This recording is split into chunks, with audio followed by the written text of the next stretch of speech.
आदरणीय अभिभावक एवं प्यारे बच्चों, आप सभी का श्री स्वामीनारायण विद्यालय में स्वागत है। मैं आज आपको 7वीं क्लास के गणित विषय के बारे में बताऊंगी, जिसमें पहला चैप्टर है हमारा पूर्णांक। तो पूर्णांक बताने से पहले मैं आपको प्राकृत संख्या के बारे में बताऊंगी कि प्राकृत संख्या क्या है। तो हम देखते हैं प्राकृत संख्या क्या है। तो हम गिनती की संख्या को प्राकृत संख्या कहते हैं। गिनती की संख्या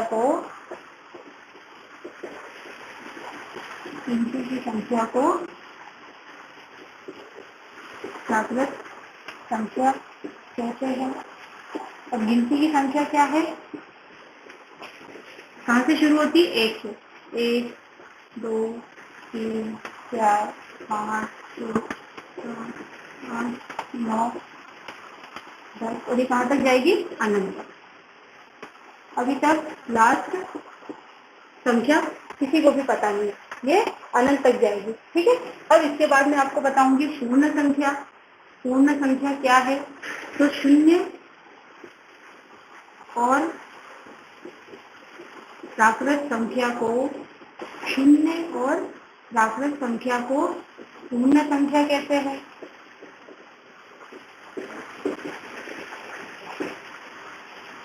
पूर्ण संख्या कहते हैं। अब ये कहाँ से शुरू होती है? 0 से। 0 1 2 3 4 5 6 7 8 9 ये कहाँ तक जाएगी? ये भी अनंत तक जाएगी। ठीक है। पूर्ण संख्या किसे कहते हैं? शून्य और प्राकृत संख्या को पूर्ण संख्या कहते हैं। अब मैं आपको बताऊंगी पूर्णांक के बारे में कि पूर्णांक क्या होता है। तो पूर्णांक संख्याओं का एक बड़ा संग्रह होता है, जिसमें शून्य वो पूर्ण संख्या है, वो ऋणात्मक संख्याएं होती है। जिसमें शून्य पूर्ण संख्या है,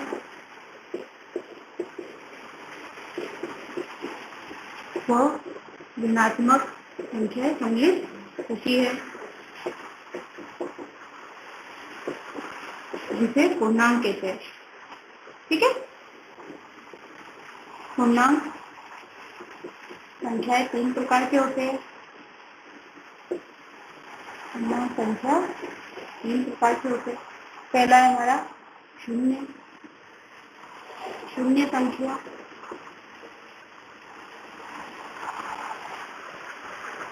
पहला आएगा हमारा ऋणात्मक ऋण संख्या या ऋणात्मक।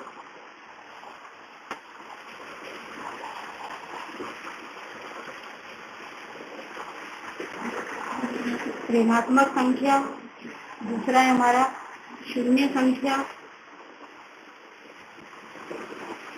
और तीसरा है धनात्मक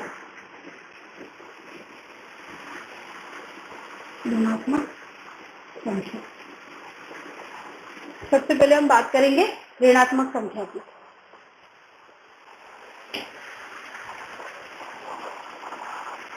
ऋणात्मक संख्या में संख्या के आगे ऋण चिन्ह लगाने पर वो संख्या बन जाएगी ऋणात्मक संख्या। जैसे ऋणात्मक संख्या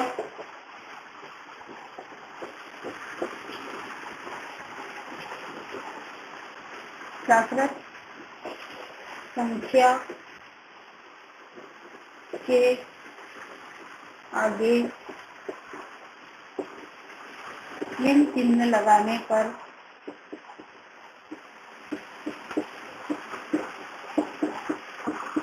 प्राकृत संख्या के आगे ऋण चिन्ह लगाने पर संख्या कैसी बन जाएगी? हमारी ऋणात्मक संख्या।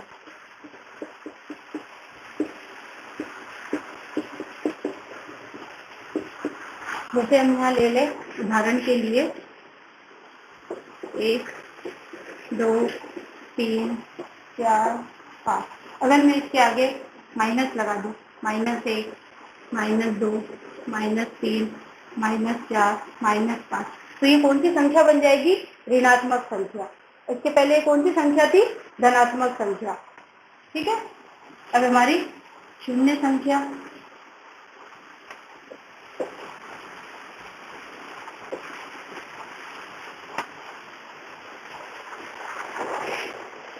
तो शून्य के बारे में तो सभी जानते हैं, ठीक है। ये हमारी शून्य संख्या होगी। फिर हमारी धनात्मक संख्या,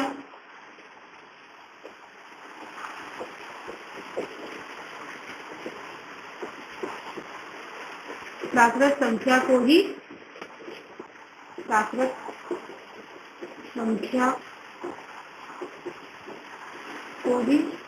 धनात्मक संख्या कहते हैं। धनात्मक संख्या कैसे, ठीक है। अब मैं इन तीनों संख्याओं को एक संख्या रेखा पर आपको अंकित करके बताती हूँ, ठीक है। ये हमारी एक रेखा है, इसके बीचों बीच 0 होता है, शून्य संख्या होती है हमारी, ठीक है। इसके दाईं ओर ये होता है दाईं ओर, और ये दाईं ओर। इसके दाईं ओर प्लस वाली संख्या होगी 1 2 3 4 5 6, ठीक है। ये धनात्मक संख्या है हमारी।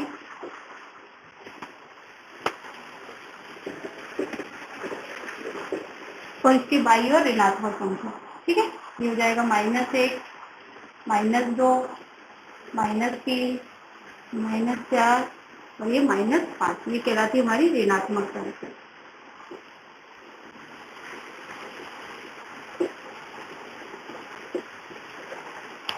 ठीक है। और ये हमारी शून्य संख्या, ठीक है। ये मैंने आपको संख्या रेखा पर अंकित करके बताया है, ठीक है। हमारे दाईं ओर होगी धनात्मक संख्या, ठीक है, और बाईं ओर होगी ऋणात्मक संख्या। अब अगला मैं आपको बताती हूँ। जैसे कि अभी हमने देखा, जो अभी हमारी प्राकृत संख्या थी,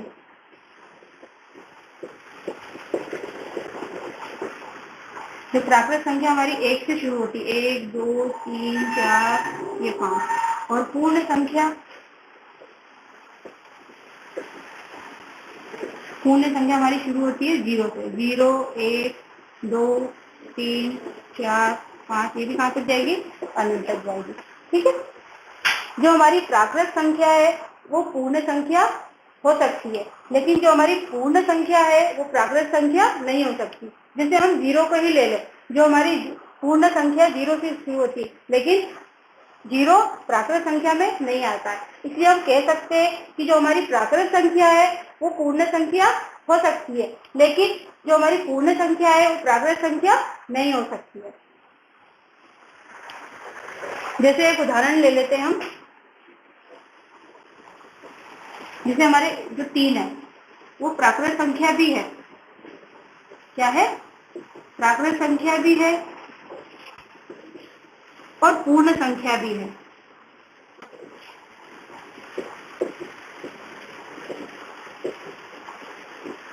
लेकिन जो 0 है वो पूर्ण संख्या तो है,